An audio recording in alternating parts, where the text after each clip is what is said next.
Welcome to the show. My name is Charlton with Big C. This is Charlton and Big C Sports coming to you worldwide on the Big C Sports Network, the number one network in the United States of America.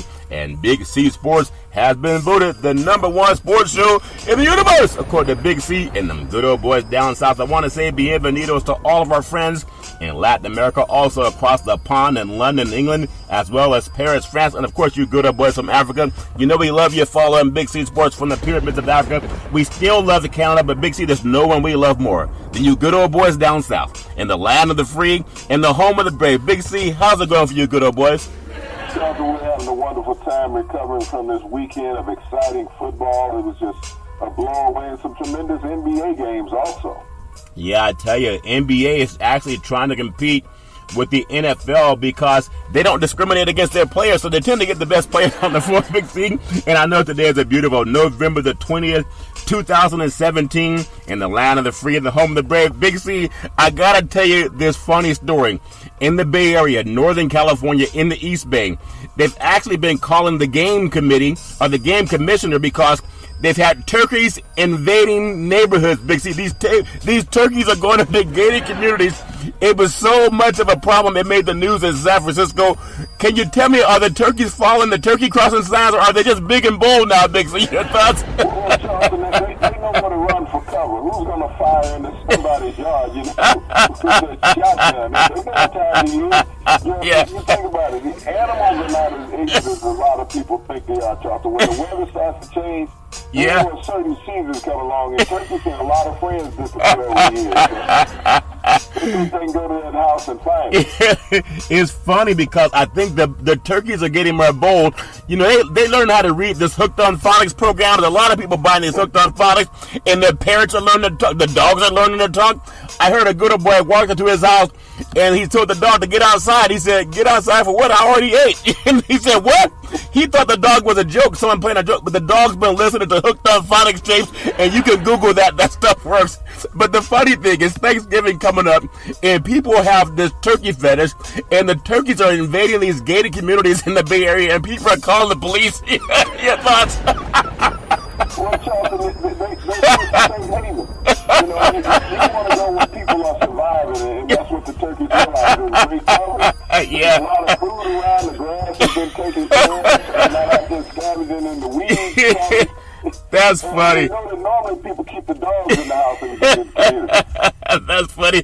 You know, we were talking last show about all the NFL teams that are playing each other with birds in the background, and now we have turkey birds all over the place in Northern California.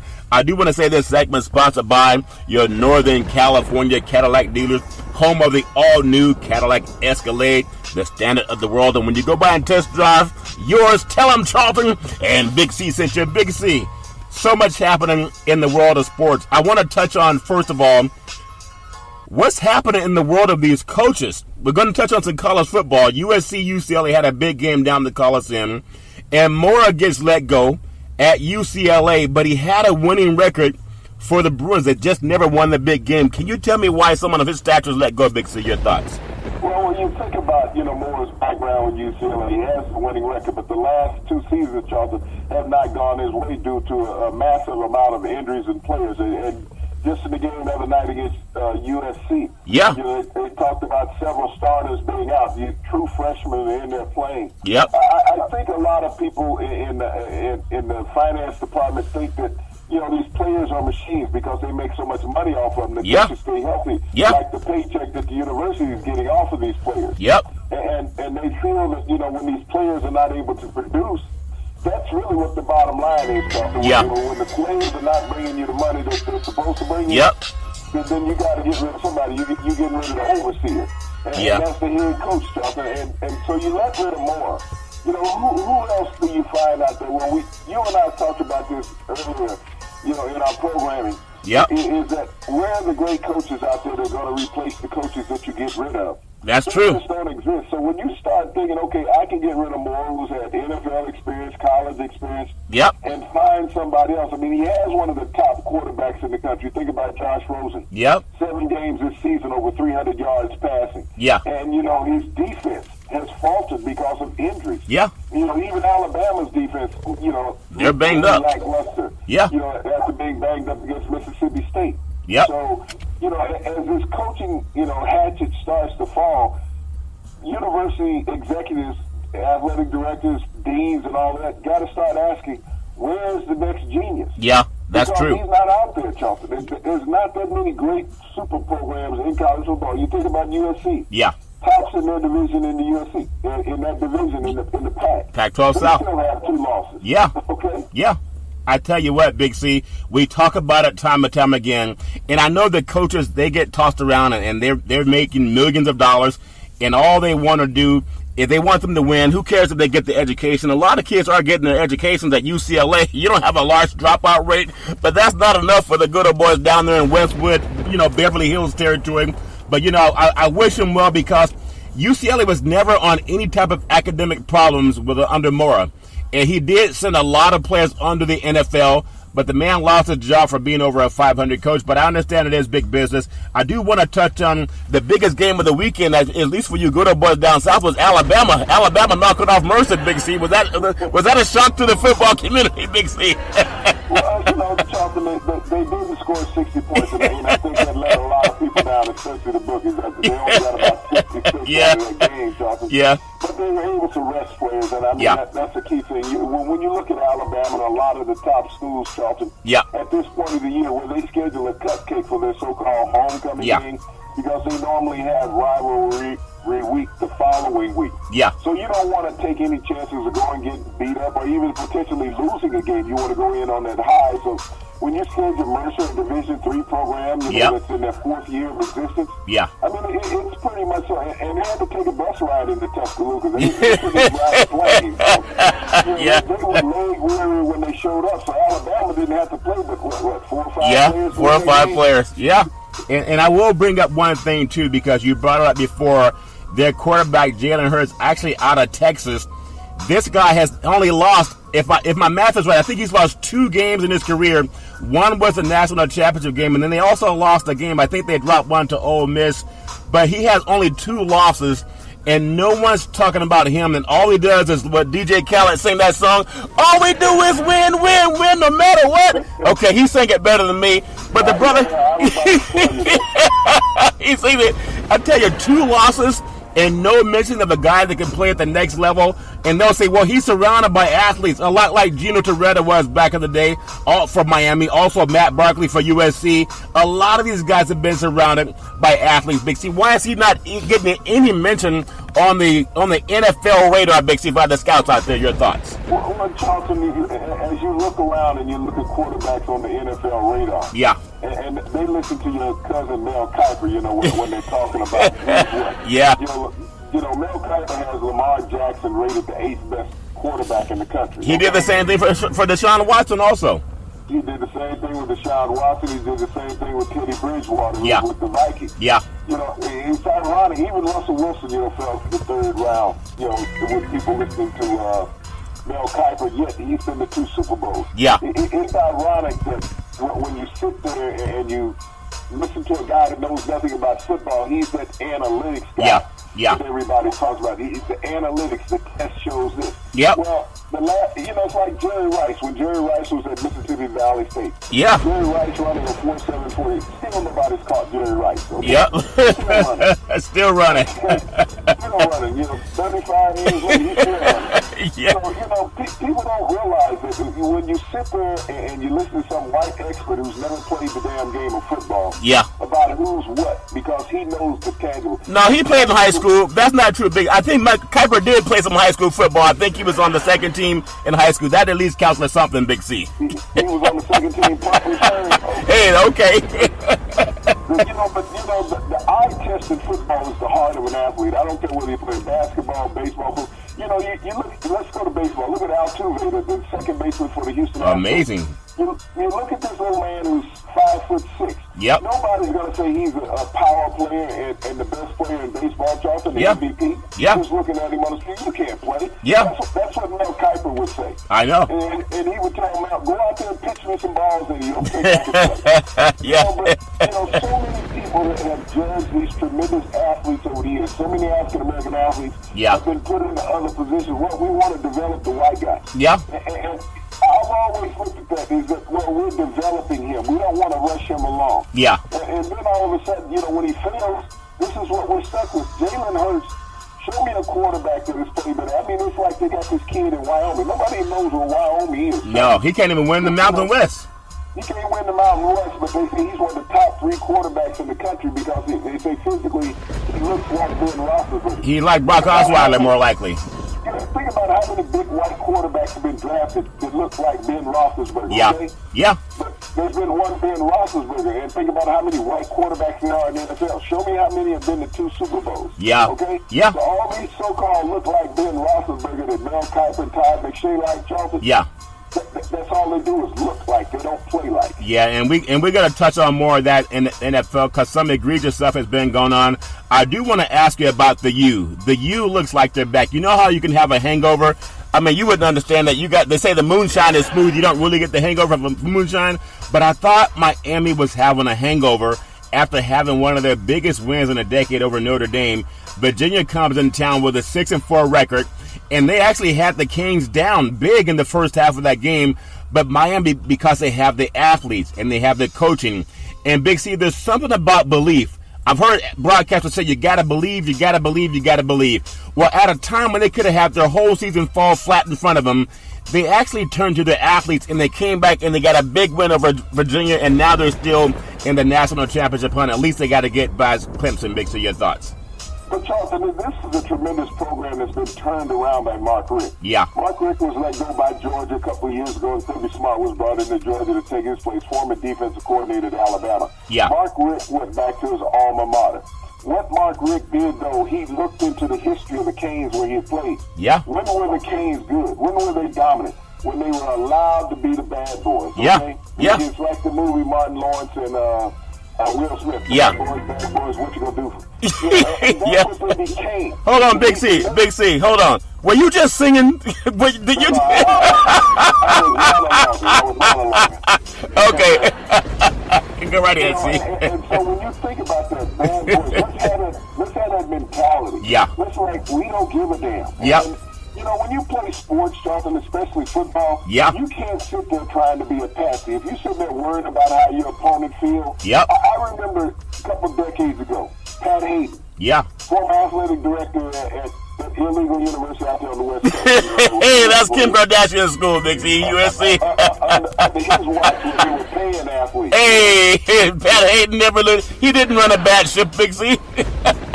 But, he made a comment when he was a broadcaster. Yeah. That it was embarrassing and bad for college football that Miami embarrassed Notre Dame the way that they did under Dan Fauci, Jerry Fauci, he got fired. Yeah. And it was like, okay, how many times have Notre Dame beat up on the academies? Let's think about that, the military academies. Yeah. We play Army and Navy every year, and they would drug those programs. That's a good point.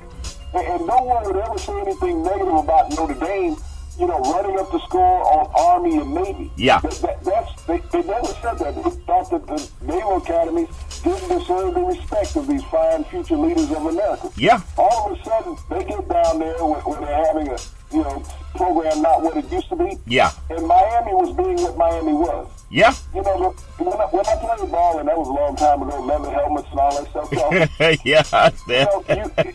Like Herm Edwards said, when he was coaching the New York Jets, you play to win the game. Yeah. Okay? You don't sit out there and worry about somebody's emotions. No. If you want to worry about emotions, you become a cheerleader so you can cry on the sideline. Yeah. Okay? I understand. You play to win the game. Yeah. And you play, every coach has told you, you play to the whistle. Yep. Okay? And you play the full 60 minutes. And if that other coach doesn't like the score, maybe he should coach his players better. Yeah. That's all he has to do. Yeah. Teach him to stop somebody instead of watching somebody. That's a very good point. It's always up to the coaching and the players. Another, a big program, and Harbaugh, I think, is 1-6 versus teams in the top 10. You brought this up last week. Now, a lot of people are jumping on Harbaugh for not winning the big game. And they had a big chance to knock off number 4 Wisconsin that a lot of people thought was not really serious contenders for the college football championship. But there's something about Wisconsin's defense, the way they play football. They're not lighting up the scoreboard and scoring 45 and 50 points a game like Alabama, but they do play good defense. They're sound offensively. I think they'll get tested again when they get to the Big Ten championship game. But your thoughts on Wisconsin? Did they make any more moves up the polls? And your thoughts, Big C? You know, Charlton, I've liked what Paul Chryst has done in Wisconsin during his tenure there. Yeah. What he has is a physical smash mouth team. Yeah. And in football, that's what it's all about. I mean, what do they say about Mark Herman out there in Texas? Sprinkling pixie dust. Yeah. And only dust you get in Wisconsin is the dust from the snow.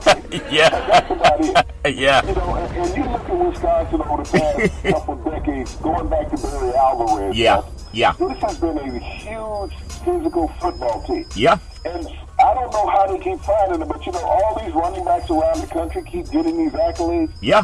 You look at Wisconsin, they got a freshman running back that didn't start the first 2 games of the season. Wow.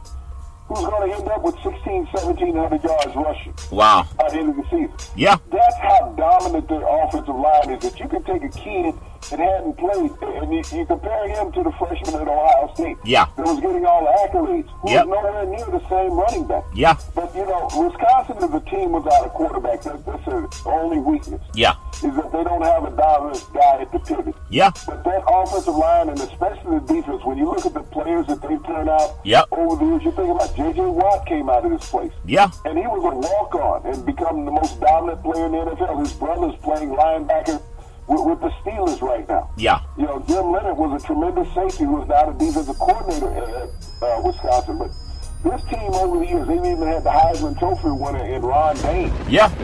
You know, Gordon, the running back for the Chargers, came out of it. This is a program that turns out blue-collar players. Yeah. You know, you don't see them on all these highlight shows and everything because they're not flashy. But they will hit you in the mouth and kick your butt for 60 minutes, Charles. Well, they're definitely a good team. I know you're really hyped up about the Auburn program. I think that they passed a law in California. They're not selling more than like half the grocery store's meat to the people down south. Because of the big game, I hear that they bought up all the meat for the Georgia and Auburn game, and they wise to that now, Big C. So for the Alabama-Auburn game, I think there's a limit on how much meat you can buy out of California for you good old boys. So I want to get your thoughts, and I know we'll talk about it on Thursday and Friday. What is the build like, the build up, the calm before the storm when Alabama and Auburn play? To me, it's almost like the Super Bowl down south for you good old boys, Big C. Your thoughts? Well, Charlton, the Iron Bowl is one of those legacy games that the South lives for. Yeah. You know, that all season long, regardless of the records, this is the only game that matters in the state of Alabama. Yeah. But this is 2 teams right now fighting, Charlton, to get into the college playoff series. Yeah. You think about the rise of Auburn, you know, since they went downhill a few years ago and they turned this program around. They got a team right now that started out the season, you know, no one gave them a chance after they had 2 losses. Yeah. But Jared Stidham has found his stride. They adjust the offense for their quarterback, Charlton. They knew they had a tremendous defense to start of the season. Yeah. But, you know, they went out and they were striking people like crazy. Yeah. But now they found a running game to complement the quarterback. And so Gene Chizik has done a wonderful job down there, Charlton, in revamping this program, getting a quarterback that's different than any other quarterback in the SEC because he can throw the football. Yeah. He reminds me a lot of Kelly that was at Mississippi when, you know, he was just freewheeling prior to getting hurt down there. Matter of fact, he beat Alabama and should have beat Alabama twice. Yeah. While he was at the University of Mississippi. Yeah. But this is the type of a quarterback that causes challenges for the rest of the conference. Because this is a run-dominant conference. I mean, Jalen Hurts a pretty good passer. Yep. He's not the passer that Jared Stidham is. And I think this game will be dictated on how well Alabama's linebackers play, Charlton. They've lost 4 of their starters at the linebacker position this season. So will the running game keep those guys tight to the line of scrimmage, and they have a powerful running game and allow Stidham to hit those middle routes? Yeah, that's a good point, Big C. You know, I want to bring up something here, and I just want your thoughts because the Oklahoma-Kansas game, and we talk about sportsmanship, and we talk about doing the right thing. And I know Baker Mayfield's going under a lot of scrutiny for grabbing his crotch. All he did was what President Trump says he does to women, but he did it to himself, and they want to suspend him for a couple of series in the game. And I may sound flippant, but think about this. He's a young kid. He's always been up against. He's not 6 feet tall. He's not one of those 6'2", 6'4", 6'5" guys that the NFL is salivating over. But he does take control of what Oklahoma does offensively. He's someone you can count on, Big C. Now, I know it wasn't a good look to grab his crotch on national TV, but let's be honest. We can't hold him more accountable than POTUS, who talked about grabbing a woman's vagina. Now, if he went to the sideline and grabbed one of the female cheerleaders by the vagina, if he would have done that and stuck his tongue in her mouth like President Trump says he does, I could see suspending the guy for, maybe even the whole series, the whole game. But let's just be honest. He did a stupid thing, but he didn't do anything more egregious than what the president has bragged about doing. Why are they making a big story about this, Big C? Your thoughts? Answer me this question, Charlton. When was the last time that any broadcaster saw a baseball game? Been a long time, I guess. Okay, because I watch a baseball game and I see guys grabbing themselves for 9 innings. I thought they were giving signals when they did that. I mean, are they giving signals or are they flipping off the crowd, Big C? I mean, I see the pitcher doing it, I see the batter doing it, the catcher's doing it all game long. Yeah. Baseball players have a pass on grabbing their crotch. They say that last week. Yeah. Like I said, I'm not a very smart man, so I'm just trying to get the answer to this. Yeah. If I'm a baseball player, it's okay to grab my crotch all game long on national television. Yeah. And then it's okay to turn around and cuss out the umpire. Yeah. And get into the spitting contest with him. Yep. So the thing about that game with Baker Mayfield, and yes, he's stupid. He's not a bright guy either. Yeah. Because, he was a drunk driver running from the cops in the offseason. Okay? Yep. I know. And then he showed, but, when you talk, the biggest problem I have, Charlton, is that everybody says that athletes lack character. Yeah. Okay? It's not the athlete lacking character. It's the damn cameraman, the producer, and the director Why that should lack character because they're the ones that want to highlight those incidents, and they do not. Yeah. No one showed the kids from Kansas because they were meaningless. Yeah. In the marketing aspect of the game. Yeah. But it's the producer and the director's responsibility not to highlight that and then holler to the analysts and the yep. You gotta talk Look at this. This. That's a good point. I've lived that game, Jonathan. Yeah. I've been there. Yeah. Guys, you gotta talk. Look at this. We gotta run a replay on this. Yeah. You don't have to do that. You're looking for ratings as a broadcast company. Yep. So you want to belittle the athlete in the heat of a battle. Yeah. Right? Yeah. You can't do that. I mean, we're all knowledgeable enough to know that football is a very violent game. There are things that you say out there that bother people for 2 or 3 years. Yeah. Well, Big Z, I must confess, I feel dumb. I always thought when baseball players were grabbing their crotch and grabbing their ears, I thought it was all part of a signal. You're saying the crotch grab is not a signal to throw a strike or a curveball or a fastball? Is that what you're saying, Big Z? Well, I know. Let's just be honest. Everybody gets a little jock itch every now and then. They even make commercials about it. I hate that they make that too much of what it was. Anyway, he has to keep his head on his shoulders. Big C, couple more college football games. And proud of Fresno State, being a California guy, watching them bring back one of their former players as coach in Tedford, and now he has them winning the Mountain West Conference South Division, and it looks like they're going to play Boise State for the Mountain West Championship. That's coming back from a 1-win season. Tedford turned around the Bulldogs in 1 win, and he's an offensive guy. That tells you for the guys who are looking for coaches, he's played the game. He knows what it takes to win, Big C. And I want to ask you this question. I look at the biggest game on the West Coast. There's 2 of them, really. There's Washington, who came from behind to beat Utah with a last-second field goal. And now that makes that Apple Cup game relevant, not for them, but because it's going to help Washington State or them, no matter what happens, having a chance to play, at the Rose Bowl level. But your thoughts on Washington with the last-second field goal to beat the Utah team that had them on the ropes the entire game up at Husky Stadium, Big C, your thoughts? Well, Charlton, this is a team that struggled all year long. They had a hangover from the playoff series last year. Yeah. And they just never got on track, Charlton, as far as what was expected of them. Yeah. But, this is a monumental win for them. You think about it, Utah is one of those unsung teams, Charlton, that just plays everybody hard. Yeah. For some reason, a lot of times they just come up short. We saw that last year, if you recall, when they played Washington. Pettis had the punt return at the end of the game to lock up that game, and now they win it with a field goal. Yeah. They play Washington strong for 59 minutes. Yeah, that's what they forget. You got to play the whole 60. Yeah. And, but this is a big win. Like you said, it makes the Apple Cup relevant, Charlton. Yeah, and Troy. This is a game that, between Washington State, 2 of the top passers. Yep. That don't get the same accolades that you had with USC and UCLA with Rosen and Donald looked like Donald in that game, Charlton, when you compare to Rosen. Rosen looked NFL ready. Yeah. When UCLA played. I mean, he was crisp. He was snapping the ball off, Charlton.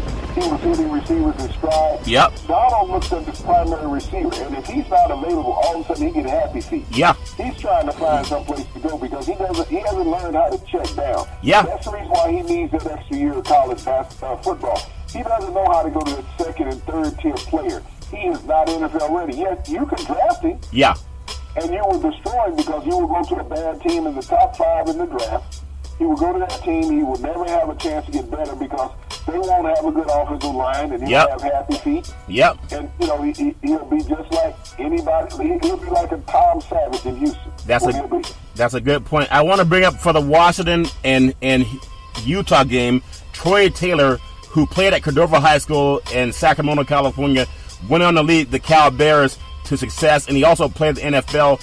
He was the head coach at Folsom High School in Sacramento when they won a state championship, and he was Jake Browning's, the now quarterback for Washington's starting coach. So there's a lot of plays where Jake didn't look all that great, but he had a guy who coached him up in high school that helped him read what they were doing at the college level when the Utah was playing at Washington.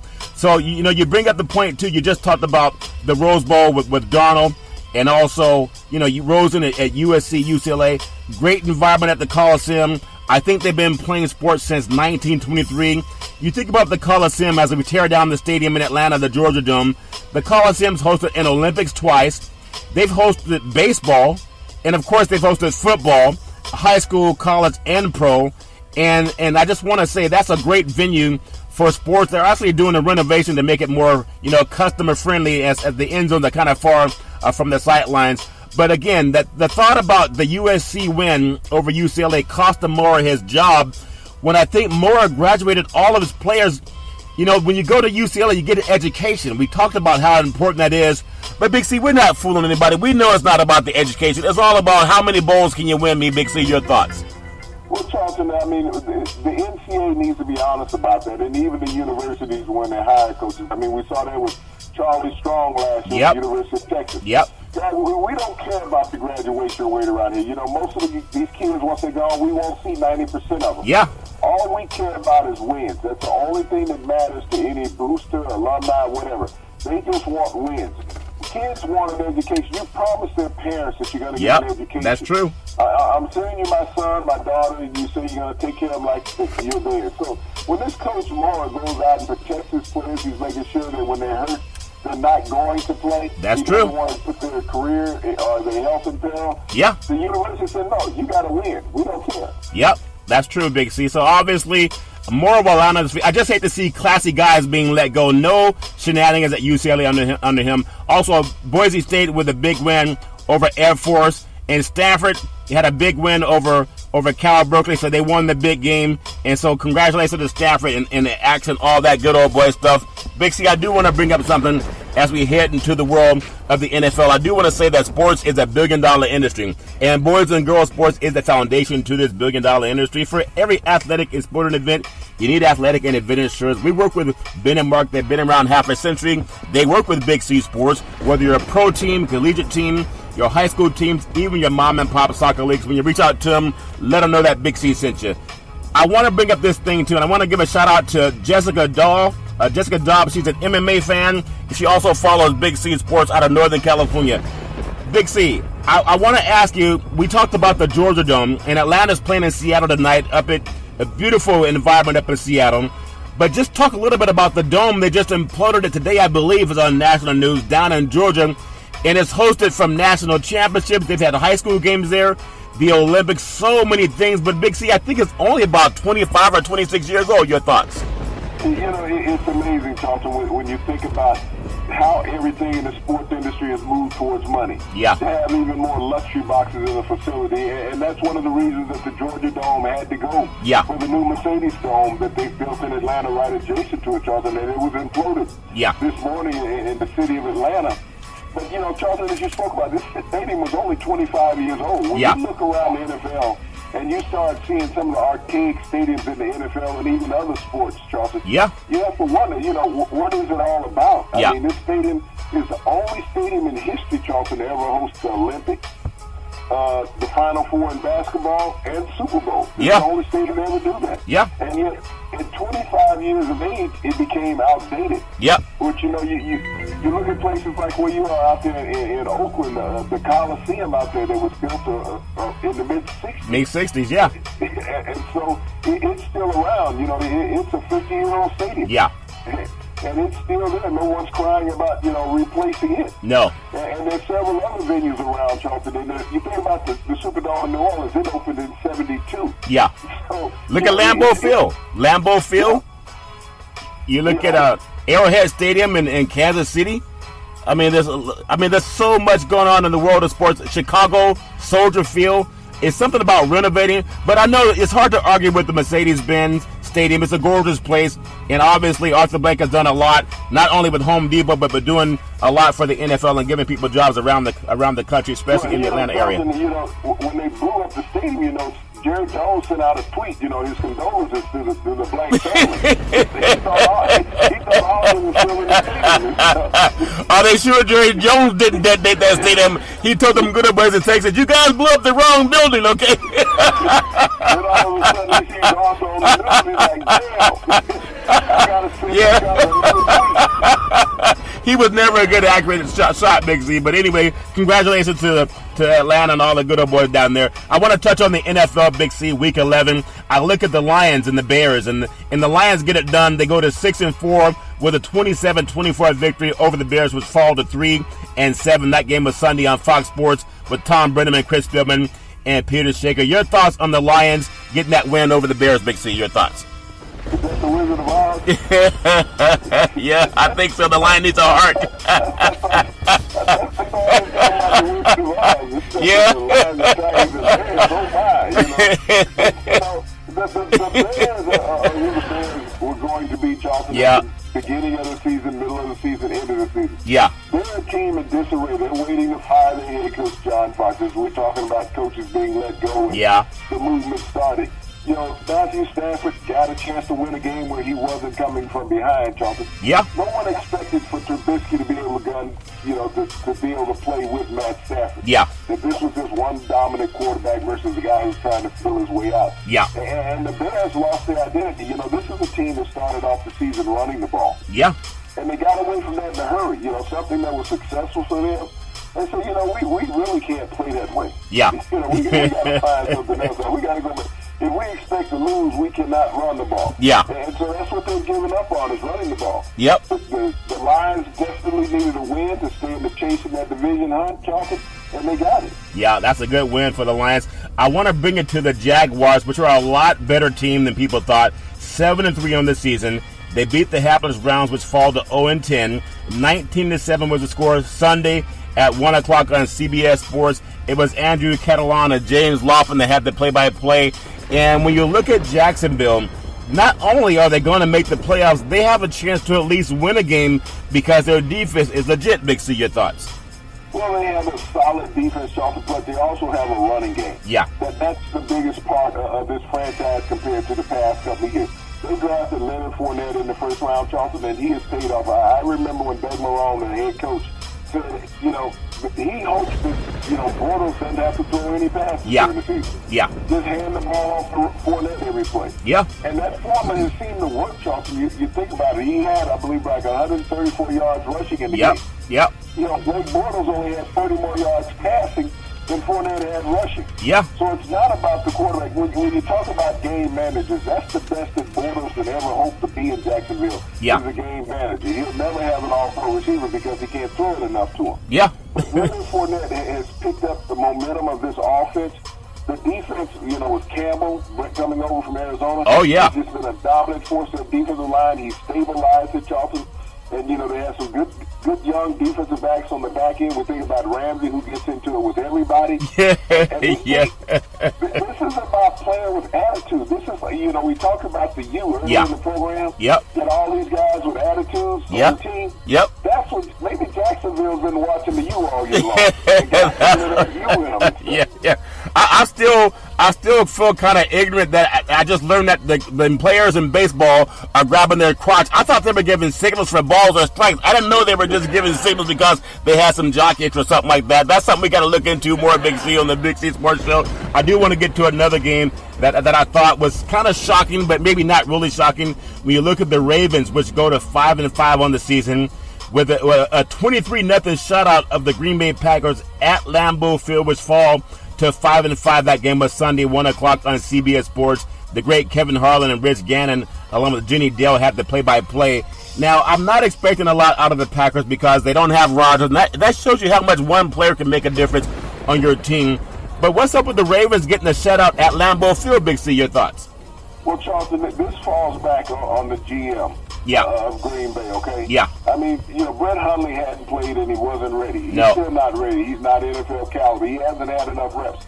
When you're an NFL quarterback and you're sitting behind one of the top 2 quarterbacks in the game and you're a backup, it's just like all the backups in New England. They've all gone to other programs, just like in Green Bay. Everybody's gone. We saw what happened with Matt Flynn. The minute he got to Seattle, he couldn't even win the job. Let's not win a game. The Raiders got cut before they could get out to Boston the following year. So, this is Hundley's situation.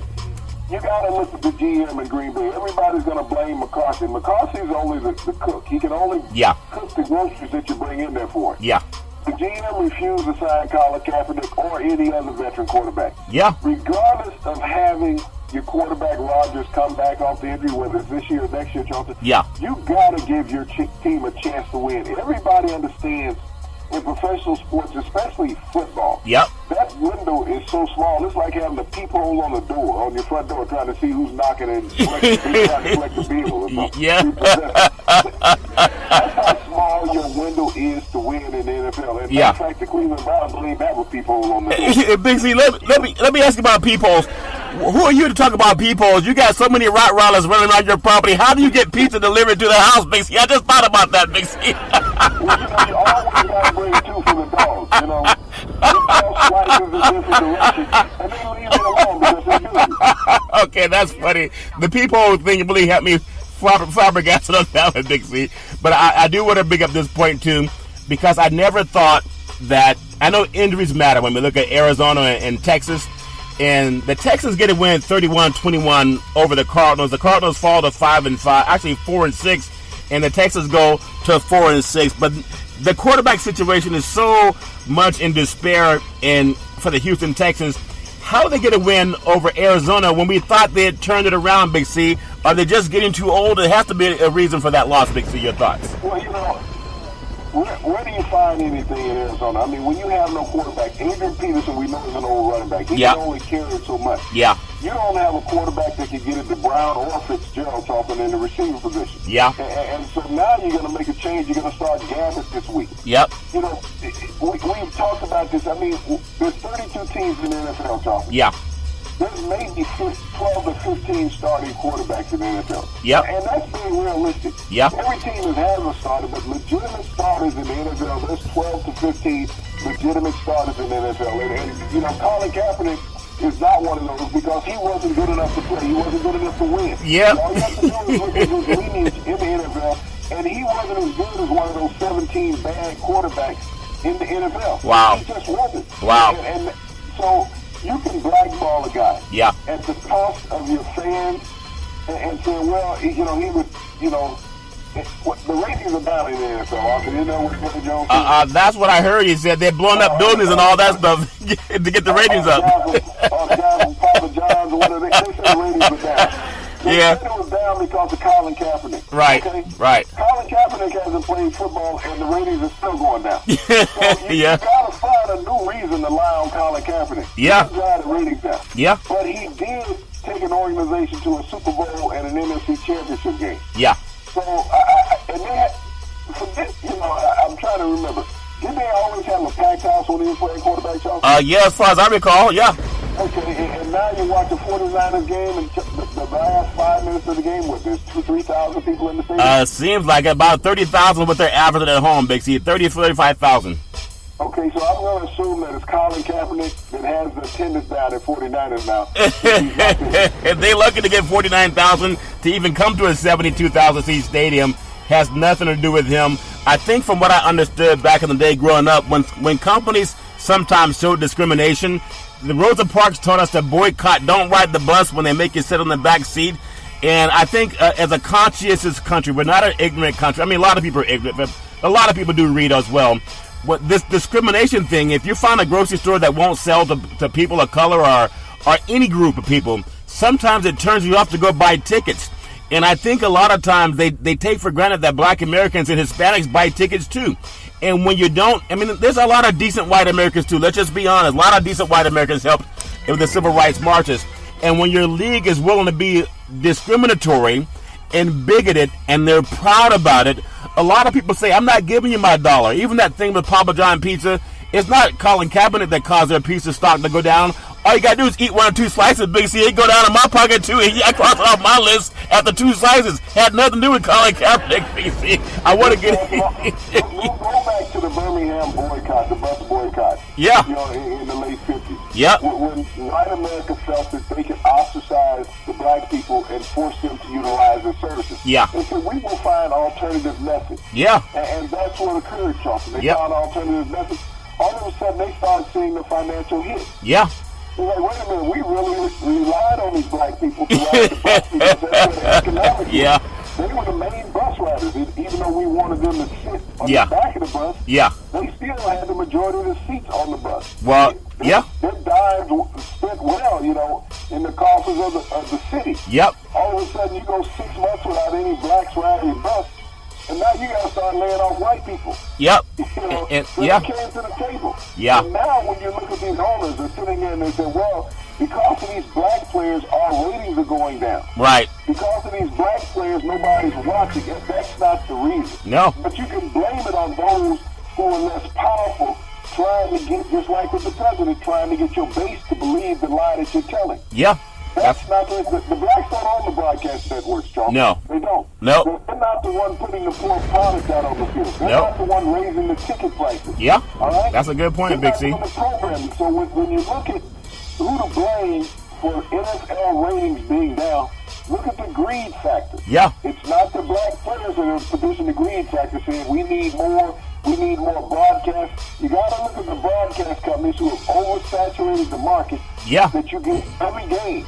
So no game gets a full viewership, Joe. Yeah, it's all. That's why your ratings are down. That's a very good point, Big C. The Buccaneers go to 4. Actually, I thought I was reading this wrong, but I looked at the Buccaneers, a 30-20 win over the Dolphins. I thought Cutler was going to turn it around for the Dolphins, Big C. They lost to the Buccaneers, which had quarterbacks that walking in there on canes, Big C. How does Cutler lose to the Buccaneers that come in there with all kind of issues, Big C? That game was Sunday on Fox Sports. Dick Stockton, Mark Schleff, and Shannon Spig had the play-by-play. Just give me your thoughts on how the Dolphins let that one get away from them, Big C. Your thoughts. Well, Joe Cutler is turning it around, Charlie. He's going to turn around at the end of the season, go back to the broadcast. He doesn't fall asleep on the way there, Charlie. Yeah. We talked about this when they signed Jay Cutler. Yeah. How stupid can you be as an organization? That's one of the reasons that the ratings are down. Yep. Yeah. You go out and hire a dopey player that doesn't want to play. Yep. Who can care less. He told you he didn't care when he was playing before. Yeah. And he was quitting. Told you he didn't want the job. I don't want to play football. Yeah. That's what he told him. I don't want to play. Yep. I want to go home, stand naked on the beach with my wife. That's what I want to do. Yeah. I'd have did that too. I understand. But, here it is. You say, look, we'll give you $10 million. Yeah. Right? Yeah. How can you turn down $10 million and you ain't got to do nothing? You can't. we know what you are. Okay? Yeah. But we going to give you $10 million anyway to go out there and be good. Yeah. You're like, really? Yeah. Really? That's funny. That's what it is. They paid him $10 million to be Jay Cutler. Yeah. So I don't know what the fans of Miami was thinking about. No, that's a good point, Big C. The Rams in the big game of the weekend, the Rams, they actually fall to 7-3 on the road, and the Vikings defense looks legit. They are now 8-2 on the season. That game was Sunday, 1 o'clock on Fox Sports. Kevin Burkhardt, Charles Davis, Greg Olson, and Pam Oliver had the play-by-play. 24-7, the Vikings beat the Rams, and that stadium's gorgeous also. But the Vikings, they look like the purple people eaters on defense, shutting down the Rams that were averaging over 30 points a game. Big C, your thoughts?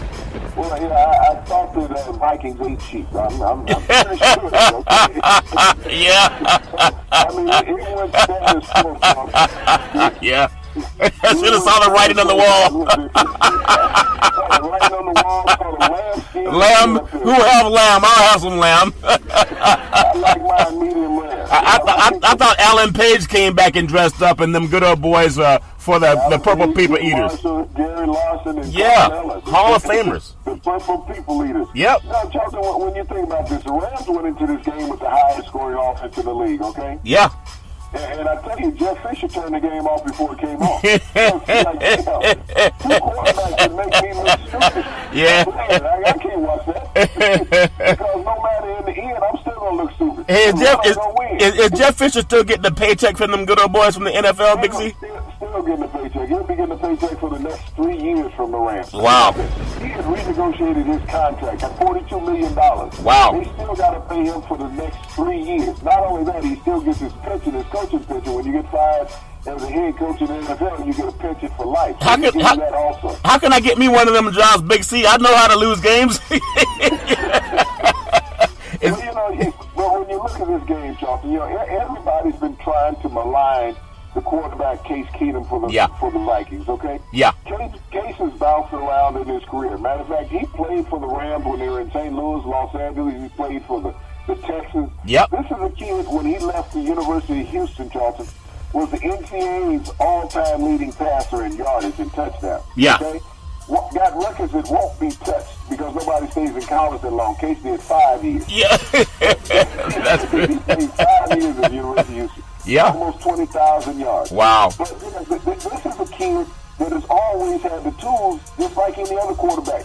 You got to get it in the right situation. Yeah. Now, you think about it. He's won as many games already this year as Sam Bradford won all last year. Yeah. Okay? Yep. And they still got 6 games left to play. Yeah. So he has proven that he has earned the merit because there was talk 2 weeks ago, maybe Teddy Bridgewater would replace him. And all of a sudden, I think the coach, Sherman, all of a sudden said, damn, Dallas did that last year with Zach Prescott and Tony Romo. Yeah.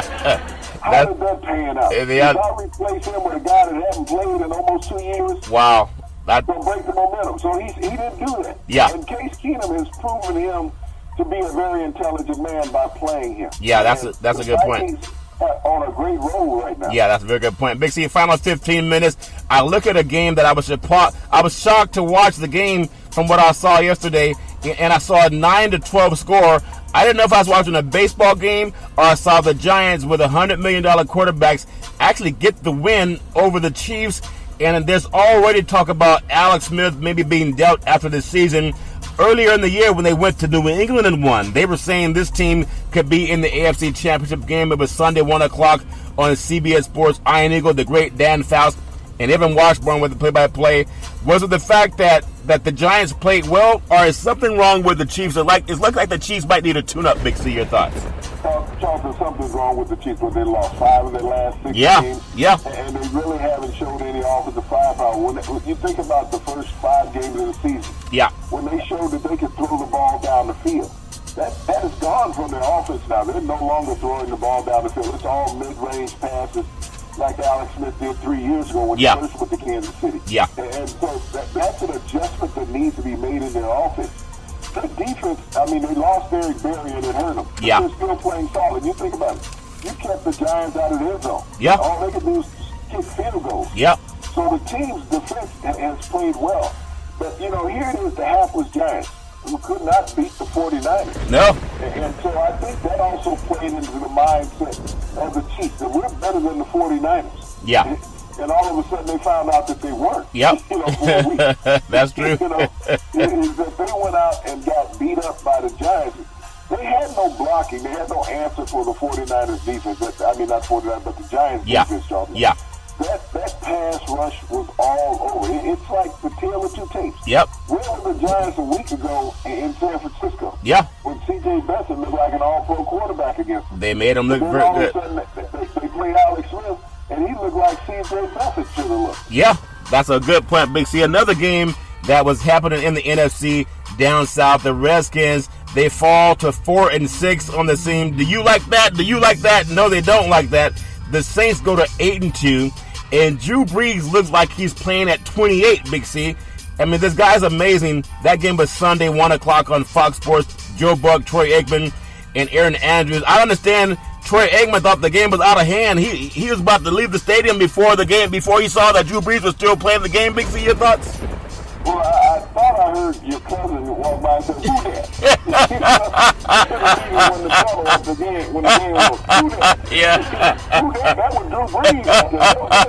Oh, that who that was? Yeah, that's who that was. That's Drew Brees on his last 2 drives of the game, Chelsea. Yeah. 11 straight completions, okay? Yes. 164 yards. Yeah. This man was on fire. But you know, Charleston, what got him to that point was early in the game is that he had a running game. You think about Ingram and Gamora, Charleston, these 2 backs combined for about 190 yards rushing in the game. So that offensive line has really developed into a well-rounded group. Yeah. But you know, when you talk about coaches on the hot seat, I don't see anybody calling for Drew's head, okay? No. You know, here it is. Not yet. You got the highest paid quarterback in the NFL. Yep. Nobody is saying, well, Groove's got to go. They're not looking at him like Marvin Lewis because I don't recall Groove winning a playoff game. Yeah. You know, I don't recall that. I don't recall him winning too many games. No. So, you know, but it's amazing the complexion of a coach, whether he's got to go or the team has problems, you know, that they're still developing. Yeah. So these are the things you look at. But, you know, here it is. You know, you left the team off the road, but New Orleans State, they won, 8 straight games? Yeah. So that, you know, Sean Payton and Drew Brees are doing something well, along with this outstanding defense they have down there in the Bayou, Charleston. Yeah. They are just playing outstanding football, but to come back when you're down by 8 points in the fourth quarter, and, you know, you got to look at Gruden in this scenario. Why don't you dial up something that stops a team that's down 8 points? Yeah. They come out, they tie up the game, then they kick your butt in overtime. Yeah. But, you know, you have a defense that you know he's going to be throwing the ball. He's down by 8. He's not sitting there running off tackle and trap plays all that series. Yeah. He's got to throw the ball. But 11 straight completions, Charleston. Yep. That's a tremendous effort by Drew Brees. That's a very good point. Love the way Drew Brees throws the football. I want to bring you to a game that's a little bit disturbing for a lot of people who think about equality in this country. And I don't want to make it always about color, but sometimes, my goodness, you just got to look across the board and see who's sat on the bench with a winning record in the NFL when we have so many quarterbacks that are just playing garbage football. That's just a fact. They can Google that too. Sunday, 4:05 kickoff, Fox Sports, Chris Myers, Daryl Johnson, Laura Oakman. In Los Angeles are Carson to watch the Chargers, which look like they're on a hot streak right now. And this is a team that come into the game at 3-6. They're now 4-6. The Bills came in at 5-4. If my math is not the best, but I think that's over 500, Big C. I think that's a winning record. But they benched Tyrod Taylor, a quarterback that had them winning games and believing that they could be a playoff team and a team that's on the upswing, and they sit him on the bench. He only had 3 picks the whole season. If my math is right, I think he had 3 picks in 9 games. They put in some good old boy that threw 5 picks, I think, before halftime, Big C. What's going on in the world of sports, Big C? Your thoughts? The head coach said his decision was strictly his. Didn't come from anybody but him. But why is he coaching? The best chance for the Bills to be a better team is to put in Pittman. This rookie quarterback out of Pittsburgh, okay? Yeah. Is not NFL ready, and he really proved it. Think about it. He threw 5 interceptions. He completed 4 passes. Wow. To his own team. He completed 5 to the Chargers. You know, that's an NFL quarterback. I mean, that's better than the Colin Kaepernick. Yeah. Who was 18-4 touchdown interception ratio last year. Think about it. He threw more interceptions. Wow. In less than a game than Colin Kaepernick threw all last season with the 49ers, Jonathan. Yeah. Think about that. He threw more interceptions in 3 quarters than Tyrod Taylor had thrown in 9 games. Yeah. Okay? So you think that he all of a sudden he jumped into the lead of interceptions in the NFL and only played 3 quarters. That's incredible. But how do you go to your locker room as a head coach and say, hey, I'm here to help you guys win, but I'm going to take out the guy that's winning for you because he had 1 bad game. Yeah. Now, Alex Smith should have been on the bench, 5 weeks ago. If that's the case. Yeah. Okay? That's crazy. And there's several other quarterbacks that shouldn't even get a start. Yeah. I mean, look at Denver. Yeah. But, here it is. You got to justify. Yeah. to a team, you got to try to hold a locker room together, that you take the quarterback that had you in the playoff hunt, that had you with a chance to take second place in that division, because you were not going to overcome New England. No. And then you put in a guy, and the worst thing that the coach did was put Tyrod back in the game. Yeah. He put Tyrod back in the game after this guy had thrown 5 interceptions. Why do you do that to Tyrod? So we need you now. We didn't need you to start when we had a chance to win the game. Yeah. But we want you to go out there now so the young kid can sit over here and maybe not be demoralized after throwing 5 interceptions that made us lose a game. Well, yeah. So you get an argument, and people talk about Hugh Jackson. Yeah. You know, and Marvin Lewis. Yep. You know, but none of them made a stupid asinine move like that, Charles. No. The guy that has you a winning record and take him out and bench him for a guy that you like that looks like you. Yeah, that's a crazy thing. But, hey, if the players want to play for that, I mean, it just doesn't make any sense to the players. The Bengals, they get a 20-17 win over the Broncos. Now, if you think about it, the Bengals go to 4-6 on the season. Denver was just in the Super Bowl 2 seasons ago. They fall to 3-7. That game was Sunday, 4:25 p.m. on CBS Sports. Tom Brennan, Chris Spielman, and Peter Shaker had the play-by-play. This is on John Elway, Big C. I think the players, you know, we heard some rumblings about, let's just be honest, Elway had a chance to get Kaepernick, who actually had a Super Bowl under his belt, and they were about 5 yards from winning it when they played down in New Orleans a couple of years ago. And he was available for this team, for this defense, for this team to have a guy on offense who could run the ball, who could throw the ball, and who can make the Super Bowl decisions because he's been there. I think they call that experience on the resume. What have you done before? And I think a lot of this stuff, Elway not doing anything. He brought in Osweiler, and he brought in some people who the players just don't believe in. And so sometimes the players are thinking, if you won't give me your 100%, then why would I give you my 100%? Big C, does that make any sense? Because that's some of the rumblings that I'm hearing out of the Colorado. Big C, your thoughts? Well, you know, Elway, I mean, the buck stops there with him. Yeah. You know, you really got to look at what he has not done since Pat Bowlen has been gone. When Pat Bowlen was still in charge of the team, Charlton, the team was progressive. Yeah. They were winning. He went out and got Peyton Manning. He went out and got a supporting cast for Peyton Manning. So I got to really question if Elway is really that knowledgeable of a football person, because as long as Pat Bowlen was with the team, Charlton, this was a championship caliber team. They went to 2 Super Bowls. As soon as Pat Bowlen has to retire for health reasons and everything is turned over to John Elway, this team has gone downhill. You think about the quarterback moves that he has done. He was starting a 7th-round draft pick in Simeon. Okay? He had an opportunity to draft quarterbacks, Charlton, that are starting in the NFL right now. Oh, yeah. And yet he chose to pass them over. You draft in a Brock Osweiler. You realize Brock Osweiler wasn't an answer for your organization, so you let him go. And you draft a Paxton Lynch, who is still not the answer because he can't play. And when you draft the Paxton Lynch, you pass over several other quarterbacks, Charlton. So you got to look at Elway in the draft in the last 4 years, Charlton, what he has passed over and what he has taken. And the fact... You're not going to find you when you become a GM. No. You know, you're not going to find you. Just like in San Francisco, John Lynch is not going to find him. No. You know, at strong safety. He's not going to find that, Charlton. And so that's the problem with a lot of these coaches, is that they look at what they were when they were there.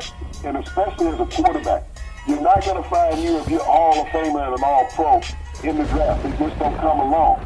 That's a good point, Big C, and I'm glad you brought it up, because a lot of people don't want to bring up things that seem like it's just the obvious. And when you have a player of Elway's caliber, you know, they're always looking for themselves, and sometimes they're just not going to find it. But I still think if you're a player, and I look at how they still have some All-Pro players on their defense, and I just gotta believe some of the rumors that I hear out of Denver are true.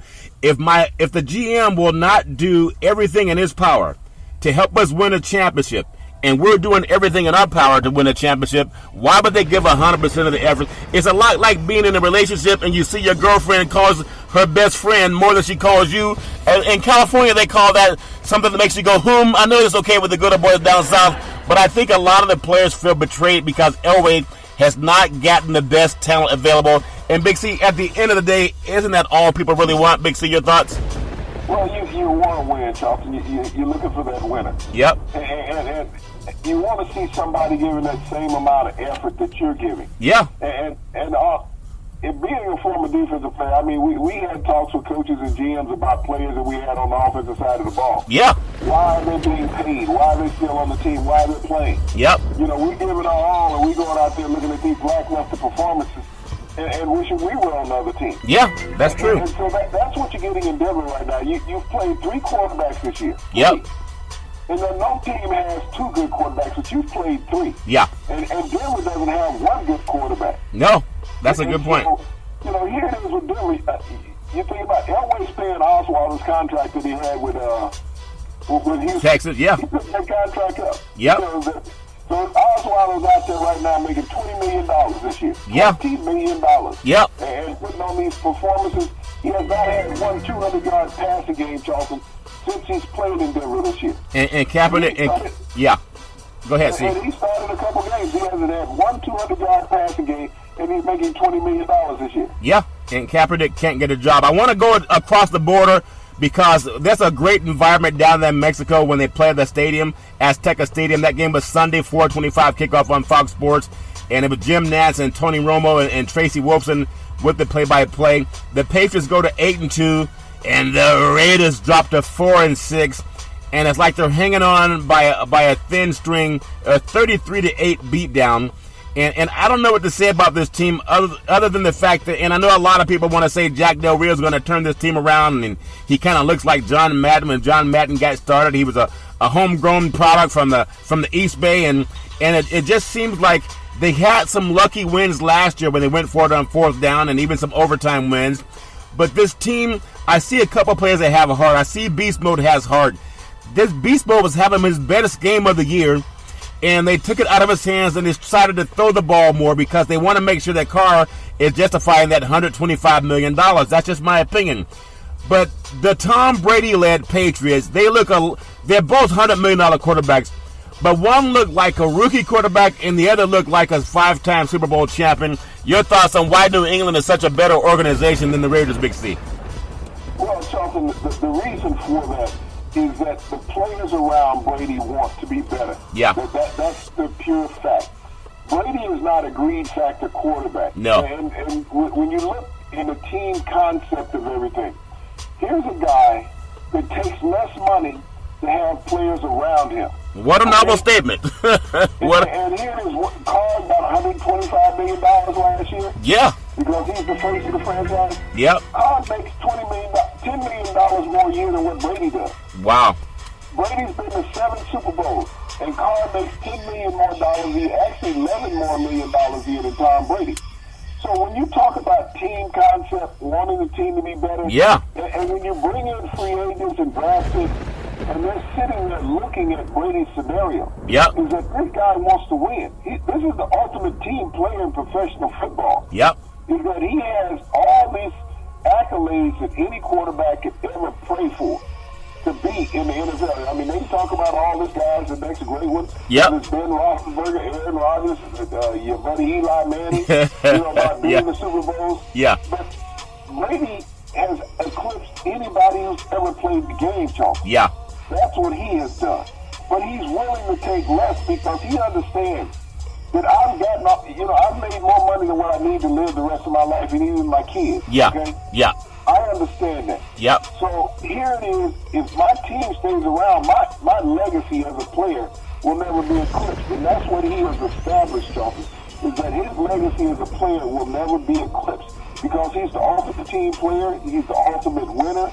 And he has set this organization up, Charlton, to not fail. They've gotten rid of every quarterback they've brought in. But when you look at these young upstarts, that everybody keeps talking about the future of the NFL, lies in these guys. They're the franchise quarterbacks. Well, Tom Brady is the past of the NFL. Yep. He's the president of the NFL, and he's the future of the NFL. When you look at what quarterbacks should be as far as a leadership role, he personifies any and everything you could ever want as an organizational leader, Charles. Yeah, I mean, the guy's a solid player, and as an athlete, you can't really beat what they put together there in Foxborough. I do want to bring you to the Eagles and Cowboys, a big game in the NFC East, and you can see what happened, the Ezekiel Elliott factor. Also, the Jerry Jones talking about wanting to sue the league that helps them make $500 million a year. And now you have players that don't know if they're playing for the owner who's going to sue the league that helps them make money, or if they're playing for each other. But they seem to really be banged up on offense and defense, and it's really making a lot go on Dak Prescott's shoulder that he shouldn't have to bear. That game was Sunday, 8:30 kickoff, NBC Sports. Al Michaels, Chris Collinsworth, and Michelle Tafoya with the play-by-play. The Cowboys fall to 5-5. The Eagles go to 9-1. Just give me your thoughts on what's going on, not only with the team in Dallas, but will Jerry Jones ever come back to reality and put more thought into his team than suing the commissioner? Big C, your thoughts? Well, Charlton, let's look at this. You know, when you talk about what's important with an NFL team nowadays, we've seen that struggle in Seattle with Russell Wilson not having an offensive tackle.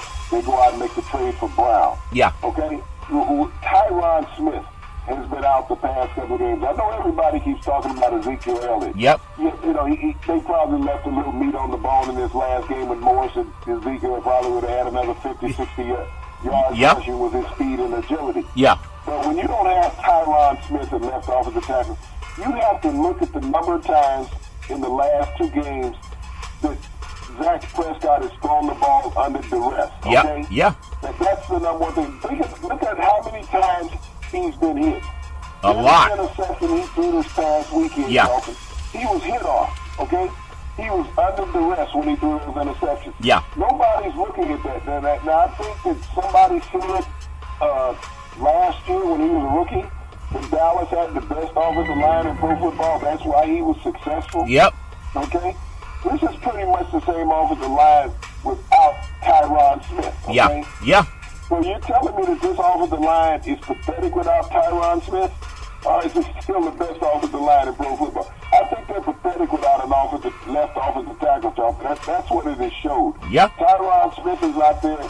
Dak Prescott is running for his life. And everybody said, well, you know, Carson Wentz gets to sit in the pocket. Well, they got an offensive line that's protecting him, Charlton. Yeah. That is the total key. And that is the difference this year with the Dallas Cowboys is that Dak Prescott does not have the time this season that he had last season. Yep. And that makes it, look at all the quarterbacks that struggle in the NFL, Charlton, and tell me which one of them is not running for his life. Ask Derek Carr. Yeah. What happened in Mexico? Yeah. He looked like he was running for the border. Okay. He didn't quite make it across the border yet, Big C. I think they did get him on the airplane to get him out of there, Big C. Final game, tonight's game, Monday Night Football. The Falcons are at 5-4 at the Seahawks that are beaten up at 6-3. 8:30 kickoff Eastern time. It already started. ESPN, Sean McDonough, John Gruden, and Lisa Salters have the play-by-play. I was watching some of the pregame they had. They had a crab that they pulled out of the lake up there, I guess Puget Sound, or maybe they got it from Alaska. That thing looked like an umbrella. It was so big. Have you ever seen crab that's big enough to look like an umbrella? Because that's what Steve Young was eating up there in the pregame show. Big C, your thoughts? Well, Steve's a man after my own heart. Yeah. That's what you do with food. You look at this game. This is a make-or-break game for the Atlanta Falcons. Yeah. They lose this game, their season is over, Charlton, because they drop down to 500. Yep. You're not going to get to the playoffs being 500 after 10 games, Charlton. That division that they're in with the New Orleans Saints and the Carolina Panthers, Charlton, those teams are not going to drop the rest of the games on their record for the Falcons to catch up. Yeah. On the other hand, when you look at Seattle, they have not been a consistent team this year at all, Charlton. They've been up and down. They've lost in some games, and everybody put them on the ledge of the win, especially your buddies in Vegas. And so they probably still looking for a few people. Yeah. You know, but this is one of those games that it's been, in the Falcons, it's been the Julio Jones mystery. Yeah. Is that what happened to Julio Jones? And he just has not been the receiver he's been the past couple years, and people forget. He had the foot injury last year. Yeah. And maybe he's never recovered from that. Because once you get turf toe, and most likely he had surgery in all season, Charlton, you're not the same explosive guy. And he's a big receiver. So I think that's the biggest problem with Julio Jones. Dante Freeman won't be playing side at running back. Yep. So and, you know, you think about Seattle, they have a tremendous young linebacking core. But the Legion of Boom is on the limp. You know, you lost Richard Sherman to a torn Achilles 11 days ago. He had surgery. You also have lost Cham Chancellor, you know, to a neck injury. So he was to go on IR. Yeah.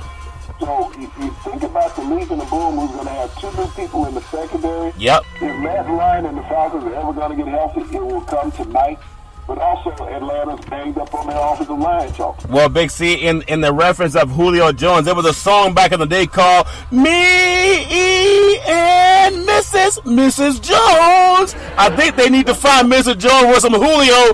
Big C, that might make them play better. Back in the day, there was a man by the name of Drew Bandini Brown. He was Muhammad Ali's right-hand man. He would always tell Ali, with all you got to use, how can you lose? Rumble, young men, rumble. Big C, what are you looking forward to in the sports universe?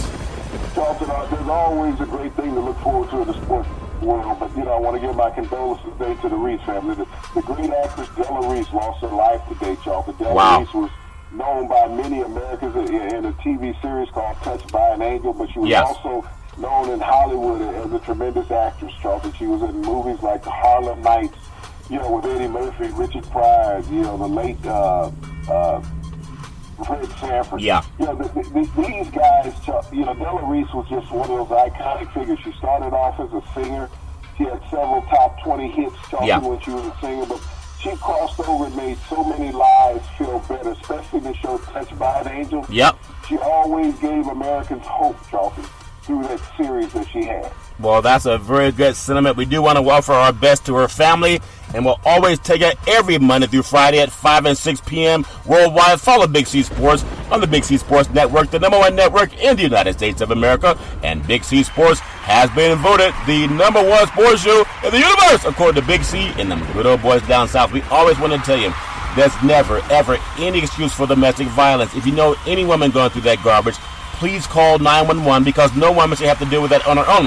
And as we take it on every Big C Sports show, we thank you, we appreciate you, and we hope that you have a super fantastic day.